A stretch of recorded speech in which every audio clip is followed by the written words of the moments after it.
started here. Thank you all for joining us for, well, second presentation of the day, but this is presentation 24 for our revised, reviewed payment terms and customer credit checks. I appreciate, we've got Jeremy Morrow here with us. He's our Global Treasury Manager. He gave a presentation last week on terms and conditions. It was really good and really helpful for sales. This week he's going to be reviewing the Chromalox payment terms. I think there were some revisions to them, and customer credit checks and how to handle those and go through those. Jeremy, I don't know if any, I mean, that's two pretty important topics to pretty much everyone on the call. So with that, I'm going to hand it over to you and let you get started. Thank you, Derek. I appreciate that. Let me just make sure everyone can hear me okay. I know that there were some microphone issues last week. How's that sound? This is much better, yes. Okay, good. All right. I've sent it over to you. Just share screen, and you should be good to go. There you go. Okay. Once again, thank you all for joining us. I know that sometimes finance and accounting topics aren't exciting for people, but you know, these are some things that are pretty core to the ongoing health of our business, and you know, I certainly appreciate everyone's time today. So we're going to talk about today, first of all, what the credit and collections process is, and also what it isn't. So the process should be designed to maximize collectible revenue, and we want to reduce uncollectible revenues to an acceptable degree. So, you know, notice what we're not saying. We're not saying we don't want any bad debt. We're not saying that we have to get perfect credit on customers. We're saying that we want to do the best we can with the knowledge and information that we have to maximize our profitability. Because there's a point of diminishing returns. You know, you're too tight on credit policy and you forgo a lot of profit. To kind of buttress that point, it is not the intention of our policy to eliminate uncollectible accounts. We expect that there will be, and indeed we carry a reserve on hand, you know, just for such an occasion to occur. And that's something that we manage on a monthly or quarterly basis. We do expect it is going to happen. So, you know, once again, we're not looking for perfection. This is something I think that is very important to kind of get across to everybody here. And hopefully you guys have experienced this, you know, from our department. You know, maximizing collectible revenue is about being customer focused, and when I say customer, I don't mean just our customer, but you know, the sales team. Whenever you guys are coming to us and you're asking us for information on the creditworthiness of a particular entity, you're our customer as well. We're looking for ways to say yes. We're not looking for ways to say no. We want to say yes while we minimize our risk to an acceptable degree. So, you know, hopefully there's some people out there that have had some experiences where, you know, we didn't necessarily give the answer that you wanted right away, but we were able to give an answer or work with you, better yet, to come up with an answer that the end customer could also live with. So, you know, that's a very important part of our philosophy. We want to help. So, you know, please keep that in mind and, you know, give us that opportunity to assist you, because that's what we want to do. So specifically, what is it that we do here? The first thing is an initial review of a customer. We get a new customer in, we have to go and figure out, you know, who these people are and how creditworthy are they. So sparing you the details of the process, and I just kind of had this bullet point up. What our initial review looks like: new customer comes in. Donna, who applies cash and also manages like new customer setups and that type of thing in J.D. Edwards, will make sure that the credit and collections managers, Tamita and Jason, have knowledge of this new potential customer. Two things happen. First, based on the order size, we will provide whatever information we can find on the customer initially on our end to our credit collection, to our credit processing service. So we will populate a spreadsheet. Donna sends it out to them.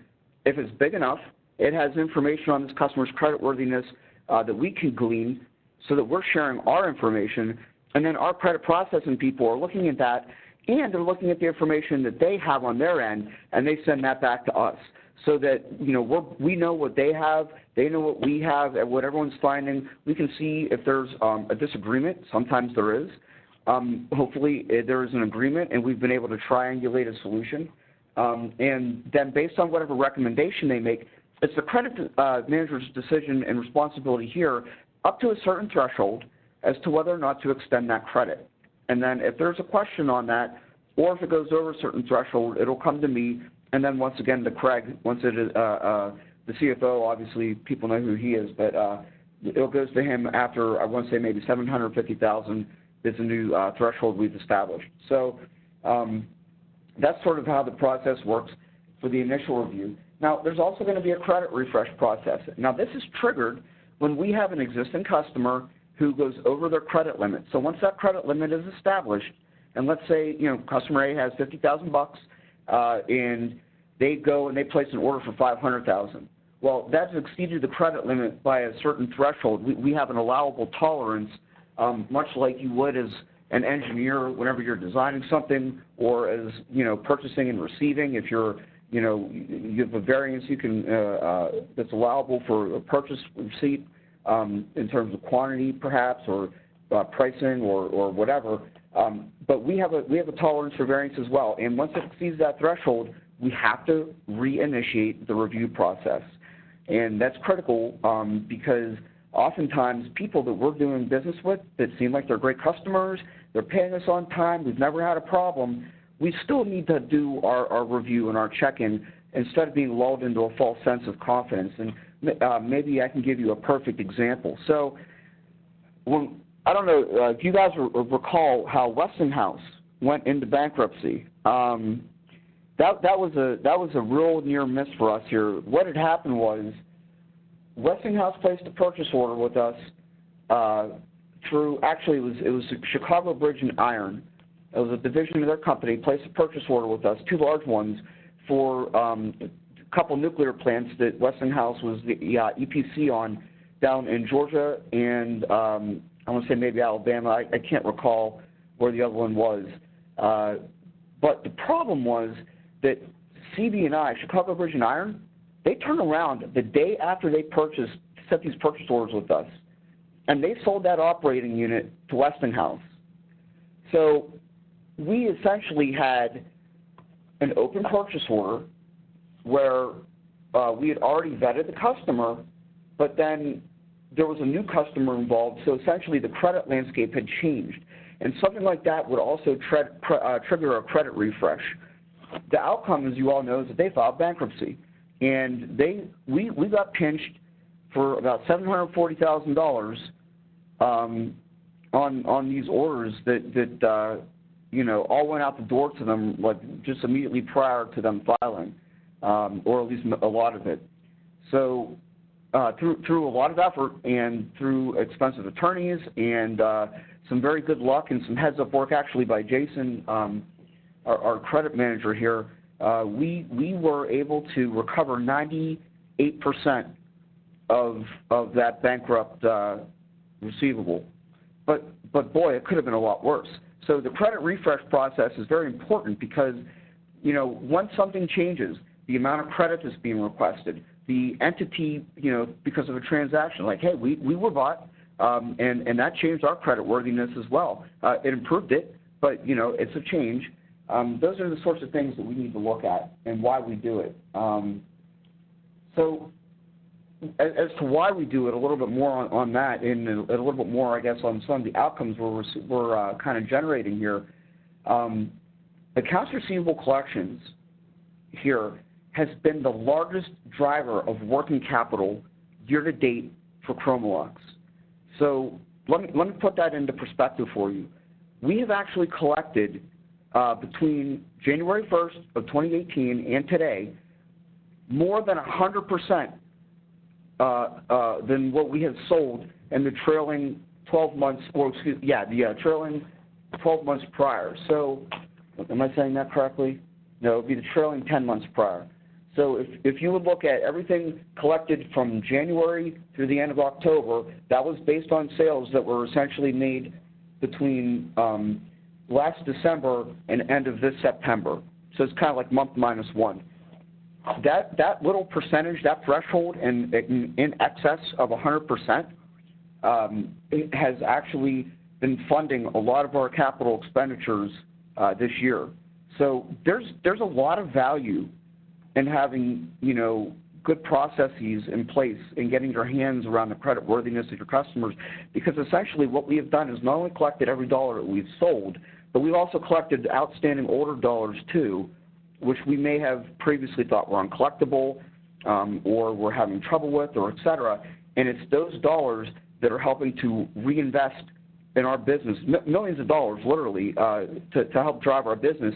And that is a result of a tightened approach or process to credit. Not tightened credit, but a more disciplined approach that I think leverages some more technology and kind of evolves as we go. And certainly credit should go to the collections managers here.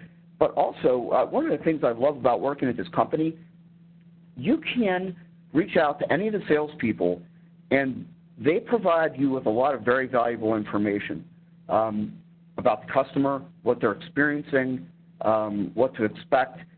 They help a great deal in chasing a lot of these past due receivables. So when we say that we're getting this money in and it's making a difference, everyone on this call that is involved in the sales process, that has reached out to a customer on our behalf, that has reminded them of payment due, that has provided intelligence to us, is part of what is driving our ability to invest back into the business. So thank you all for what you're doing. It's truly a remarkable effort, and honestly why I believe this is a world-class organization. I've been in other places, and it surely is not like this. So, you know, kudos to all you guys, and maybe a couple of examples. You know, for one, you know, we were having some issues trying to get our hands around issuing some credit for a long-standing customer, very profitable customer, but one that had run into some economic headwinds. You know, and Rick Payne was able to go out, talk to this customer, sort of be our eyes and ears on the ground, and report back to us and tell us what was possible, what wasn't possible from a credit and collection standpoint, and what to expect from this customer. And it helped us to make a very good decision about whether or not to do business and how to do business and the timing of it. You know, there have been, you know, Kelly Reese, for example, he also has been very valuable with Schmid, who's one of our biggest customers now, in helping us to navigate that process and to understand what is occurring with the customer. And it has allowed us to manage something that was pretty difficult. We were kind of in the dark a little bit, and it turned out very well for us, and we're continuing, I think, a fruitful and profitable relationship with that end user. So thank you all for doing that. One other thing that's sort of a positive outcome here from what we do is we have actually managed to get our bad debt expense, what's hitting our profit and loss statement, a reduction in net income, if you will, to less than 0.025% of sales. Now, that's not 25% or even 2.5%. That is 25 thousandths of a percent of revenue is where we're at right now in terms of recognizing bad debt. Now, you know, another Westinghouse could come along. There are events like that. We've been exceptionally fortunate in that regard. But overall, once again, this is the result of a collective effort that starts with the salespeople negotiating terms and conditions, the credit team on the back end doing our homework, thinking about things and making decisions, and reaching back out to the salespeople for any kind of assistance that we may need to kind of, you know, get things closed up and buttoned up correctly. So it is a very collaborative process, and everyone is doing an exceptional job. Just to kind of maybe put some things into perspective here and why it's so important for us to be doing what it is that we do, I wanted to do a little bit of a case study here. So Cheniere Energy, I'm sure that many of you have heard of Cheniere. If you have not, all you have to do is look at this picture, and you can see this is a liquid natural gas terminal export facility in Corpus Christi. This is the Corpus Christi liquefaction project, and there are billions and billions of dollars being invested in this LNG export plant. So Bechtel was doing a lot of work on it, and we were selling to them. All of a sudden, Bechtel kind of ended their involvement, or at least their purchasing arrangement with us, and the customer came to us directly. So you guys look at this, and you know, what are some of the things that you're thinking? You're thinking this is new. Look at those cranes. There's a lot of money being poured into this. These people have liquidity. They are investing big time to make this thing happen. And that's probably someone that you look at and you think, we want that customer. We want to get after them. Well, we don't know that. Maybe we do. Maybe we don't. So let's take a little bit of a look at what we found when we started looking into this customer from a credit perspective. The first thing was, you know, obviously there's a big trade fracas going on right now between Washington and Beijing. And LNG we thought would be targeted at the time. This was before the latest round of kind of retaliation. We thought that it would be targeted. And one of the problems with that is that if tariffs were set at a certain percentage, there's either a 15% or a 25% retaliatory level that the Chinese government was invoking on various things. Depending on which one of those was, that would have priced Corpus Christi liquefaction right out of the Chinese market. And this is an export terminal. So, you know, right there, there's a potential headwind. There's a potential risk that, you know, when we look at that beautiful new facility being built, we can't see.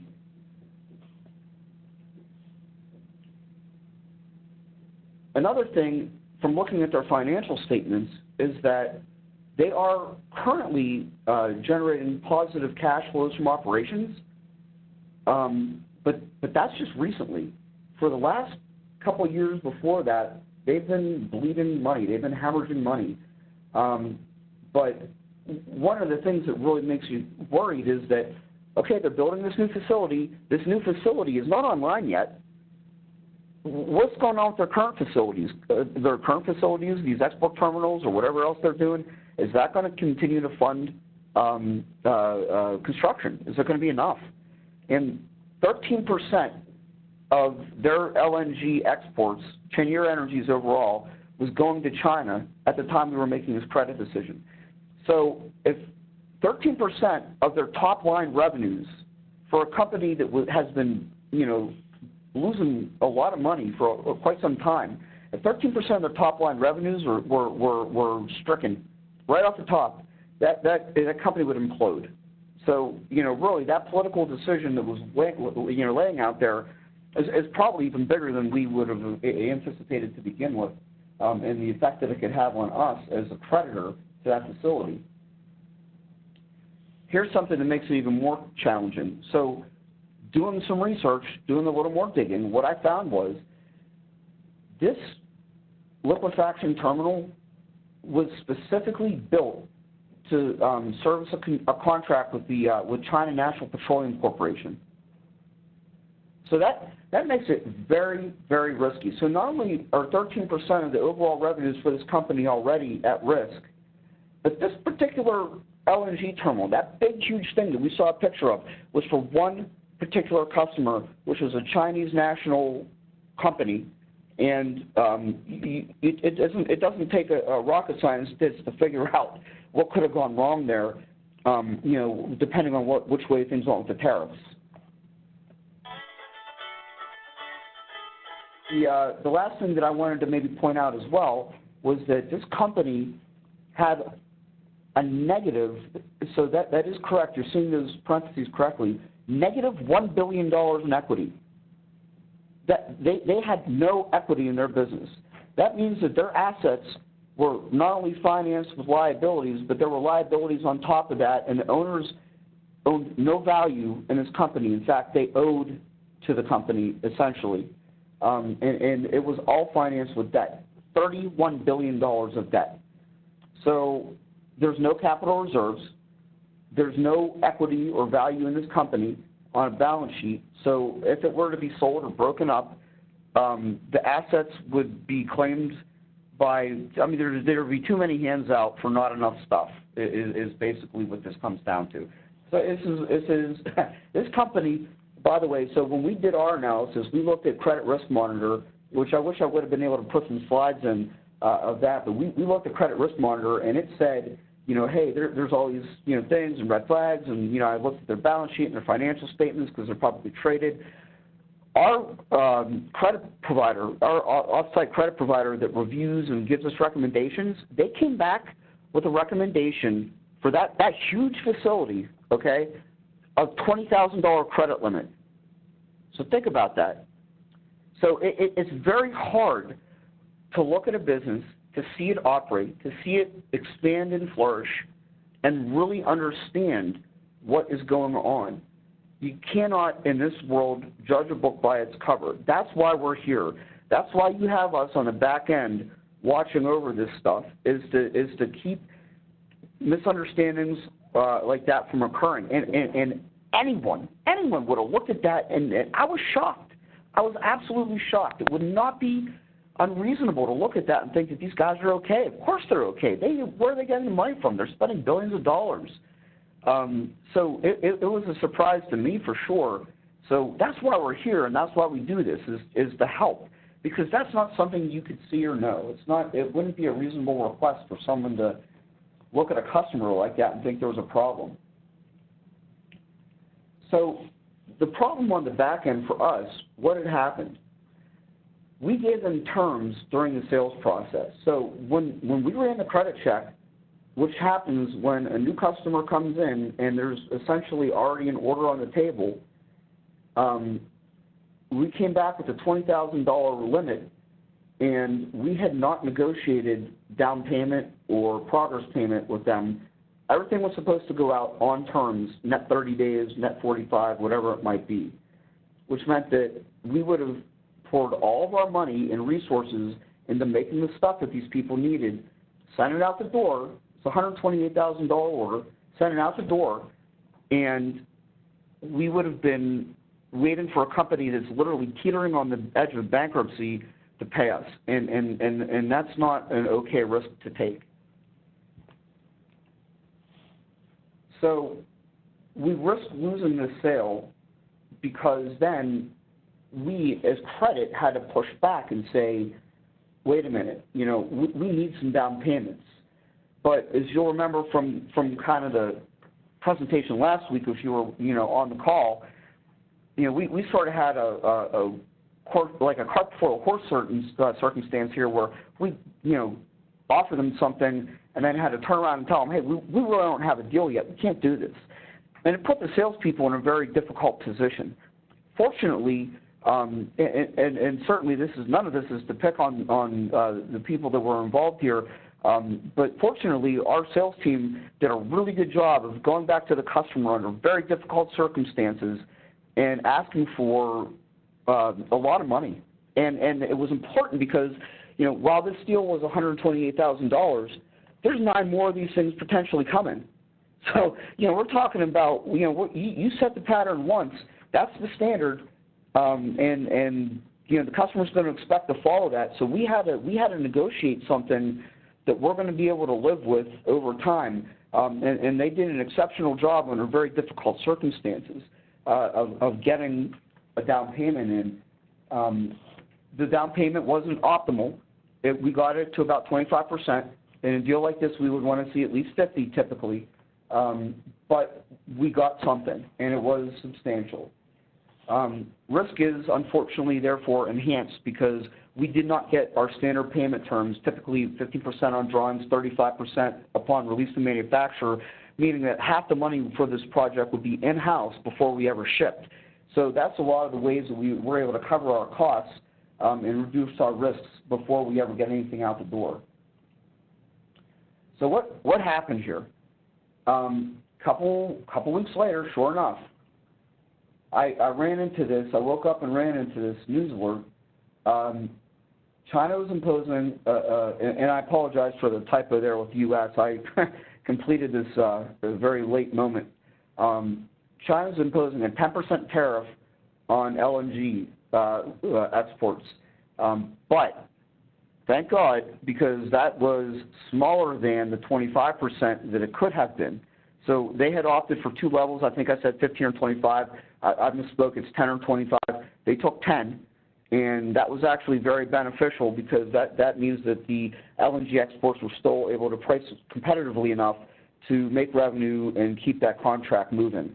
So had it gone the other way, you know, you can see that we would have been in a situation where we would have had to shut down production and probably, you know, thank God it wouldn't have been after shipment, but they could have been it was very close. It could have gone either way here. So in addition to, you know, other U.S. companies, you can see that this news source is specifically listing Cheniere Energy as someone that is going to be hit hard by these tariffs. Fortunately, not too hard. But, you know, once again, these are the hidden things that you can't see, and this is why we're you know, kind of doing what we're doing and, you know, why we want to try to help out as much as possible. So, risk prevention. How do we stop this stuff from happening? First of all, no non-standard terms may be approved by the sales team. That's just a rule. It's just a policy that is in place, that has been in place, and we will review what those terms are. But there are no exceptions to this. No one is allowed, other than credit, to deviate from the accepted standard terms that we offer customers. And that's not because people aren't intelligent enough to make a decision. It's that we have to segregate that process, and it is our job and our requirement to do a good job and to serve your interests by watching your back and making sure that your customer is okay, so that when you go out and you make a sale and we say okay, you can be confident that this is good. And that's why we do this. There is a segregation of duties. And Lord knows, I'm sure no one wants to send me out in the field to talk to a customer. So, you know, we'll do the back end work here, and you guys do the people work and get the deals done. But there are no exceptions to that process. Our terms, net 30 days. Any deviation from net 30 days has to be approved by credit. Also, all orders that are over $25,000 require progress payments. We can send out, once I know who the meeting attendees were, and actually probably we'll need to send a refresher out to everybody because we've had a couple issues with this lately. Any order between $25,000 and $75,000 requires a 30% down payment before we'll purchase materials, and then we'll ship the other 70%, and this is for a customer with good credit, by the way. We'll ship the other 70% on terms.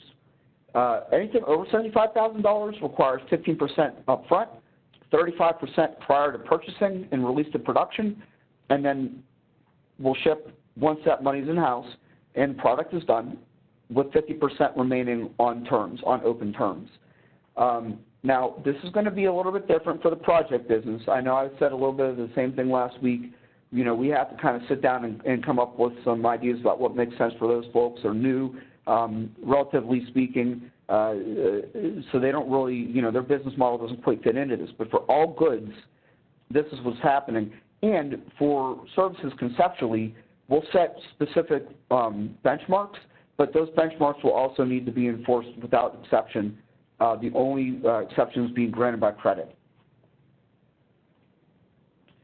So let me kind of pause here and go back. How do I go back here, Derek? Let me see.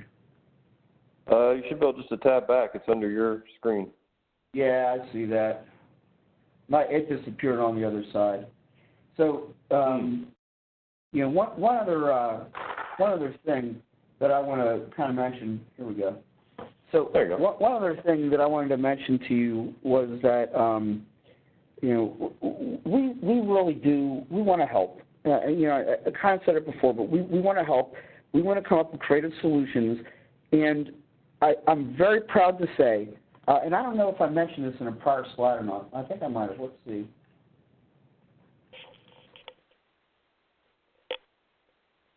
Here, just to highlight, we have denied nearly $0 in business since I've started. And that really is the point. That's the thing that I want you all to understand and take away from this. We don't say no. We find ways to say, yes, I want to work with you. I want to help, and I want to manage the risks of this company, and we can do all those things at the same time. We have not lost business. Now, I understand that sometimes we're considered difficult to do business with, but, you know, while there may be room for improvement, I think that we do a pretty good job overall. I can only remember one or two circumstances where I put my foot down and flat out said no, one of which involved fraud. So, you know, honestly, like we don't want to make life difficult. We want to help. And with that said, I'd love to take some questions or, you know, talk to you guys a little bit more. Does anyone have anything that they're curious about, want to know a little bit more about? What can I help you with? Hi, it's David Heiser. I have a question on one of your earlier comments there. Yes. You were talking about how we have collected in excess of 100% of, I guess, bookings? No, probably. sales. Okay. Of sales? Of revenue, yeah. Okay. And it sounded like it was collecting on some invoices that we didn't think we were going to get collected on, able to, and we're successful, which is great. Does the advance payments play a role in the over 100% payment, or is that something different column, like the milestone? Let me think about this. I don't know the answer to that question. But what I can say is this, is that advance payments at any given point in time, so let's say we're talking about the period of January 1st to October 31st, 2018, there's going to be some level of open receivables that have advance payments on them against them already, and we're not going to collect that cash because it's already on the books. But then, as of the end of that period, we're going to have some certain advance payments that came in that are reducing sort of overall AR and or cash in advance. To your point, honestly, they kind of wash out over time. So there's not really a big boost or not a big boost to that. And the amount that we have of advance payments on the books would be probably, I don't know, right now maybe 10% or less of the excess cash that we've collected. So, I mean, I can't say for, certainty that we've collected 100% of what we sold year to date plus some old stuff. We probably collected, let's say 90% of what we sold year to date and even more old stuff than that would have kind of indicated to you. But, the bottom line is that we are bringing in cash faster than we are recording revenue on our books, and that's allowing us to invest. And that is because of the credit process and because of the people on the front, the sales team, and the way that they're interfacing with the customers and helping us to get these funds in. So that has allowed us to invest a substantial amount of money in our business this year through capital expenditure, which is good for all of us.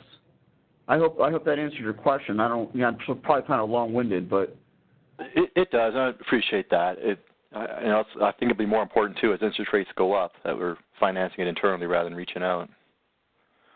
That's good. Well, so to your point, all of our debt was extinguished whenever we were purchased by Spirex Arco. But you're right. But you're right. If we had debt, that would be having that working capital is a big deal, and it probably would be going to paying down debt. So we're in a very fortunate position where instead of paying down debt, we're actually able to invest in the business. And right. To your point, I'm sure that there will be probably debt in the future. There will be requirements for us to maybe assist with the debt that was taken out on us to help purchase us. And with rising interest rates, yeah, that's going to be very important. So good point. Normally, those funds would be used to pay down debt. We're fortunate. It's going towards CapEx. Hopefully, it's making us a better company. Either way, though, yeah, it's a big deal. Appreciate it. Thank you. Thank you. Jeremy, this is Kelly. I have just a question. Are we getting you or your department what you need in terms of initial review? I'm assuming just a credit application or certain documents. Is that running pretty well as far as, getting it through efficiently so we can, again, start the process most effectively? So here's the conundrum, Kelly, and I'm glad you brought this up. We are getting the documentation that we need at the time of order entry.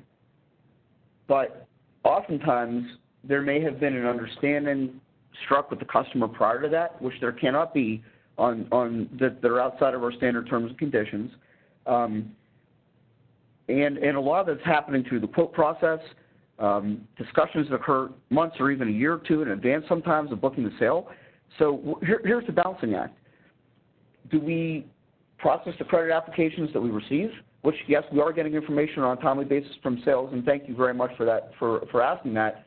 Or do we try to also process credit applications for customers that we don't have yet but might have? And then at what level do we cut that off whenever we're talking about the quote process? Because that could exponentially expand the amount of work that we're required to do, and we're certainly happy to do more and help more. But there has to be some sort of a balance. And I think this is actually a really good discussion to have with you because I feel like, and this is something we're starting to work with the Heat Trace Integrated Services team. I was on a call earlier today. Mark hosts on a weekly basis, Mark Malloy. We're starting to look down the road and see where do we think we have high probabilities of landing high-dollar deals so that we can start to provide credit feedback on those customers before you guys are talking turkey. And I would like to maybe start doing that more, obviously with IH&S, that type of thing. And maybe, this is a discussion that we could have offline, but I would really like to be able to support you guys with that more so that you go in knowing ahead of time whether or not we're going to have an issue with credit for some of these larger customers. It'll make the negotiations faster and easier. I don't know. What do you think? Like, what are your thoughts? Does anyone out there have any thoughts on that, Kelly? What do you think? No, that was the reason for bringing it up, making sure that we are as efficient up front as possible, not only getting you the information and if it's proper, and then, as you just said, the timing of it, so that we can make good decisions as a company. But I know it will be an emphasis as we get into bigger projects and longer range projects as well. Yeah, so we need to try to figure out how do we see what's coming, because you guys have that visibility.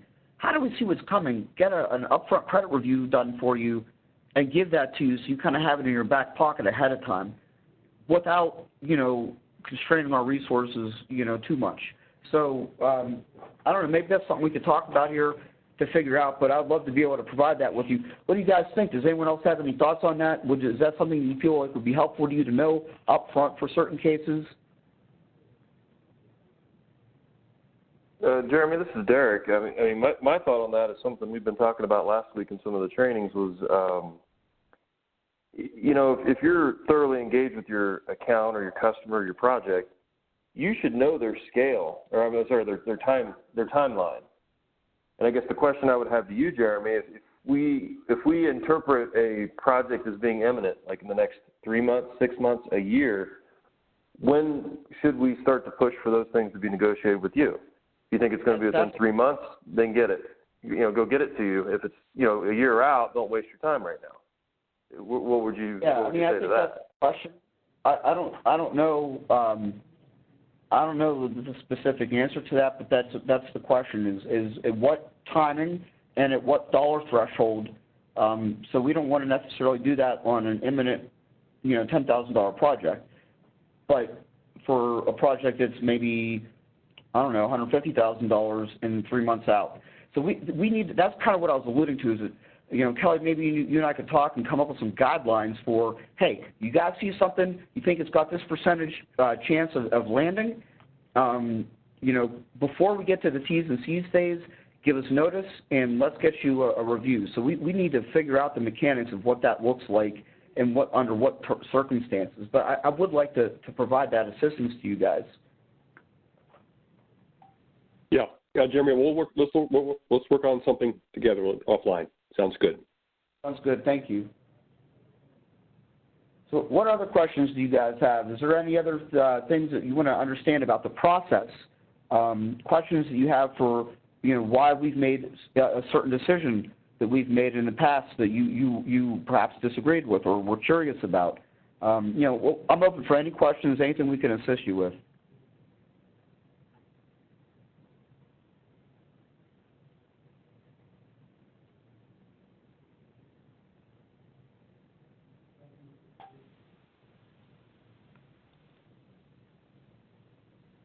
All right. Well, I'm sorry. Go ahead. No, this is Derek. I was going to take it over. One thing, if there are no questions at the moment, one thing I would ask if you guys think about are other topics too.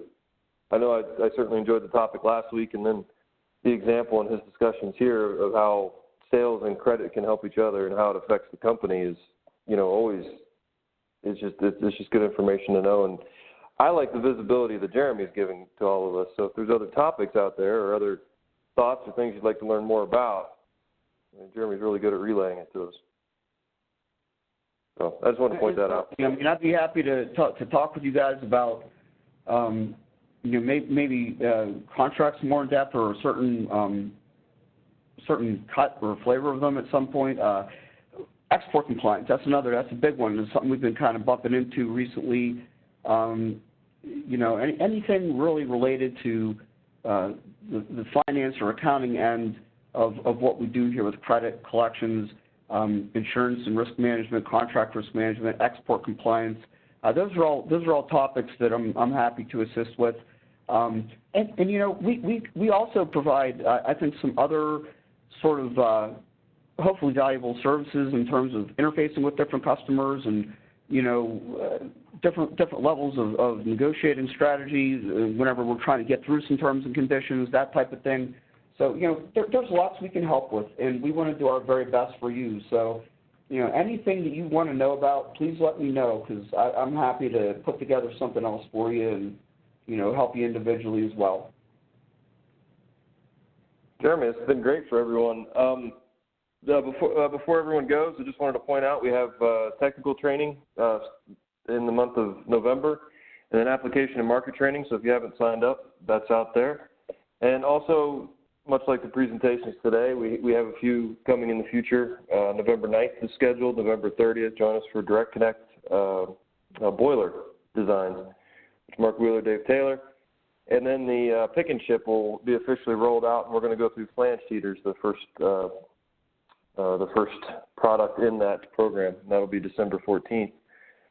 But unless we have any other questions for Jeremy, I think we can call it a day, and hope everyone has a great weekend. Thank you all for your time. I appreciate it.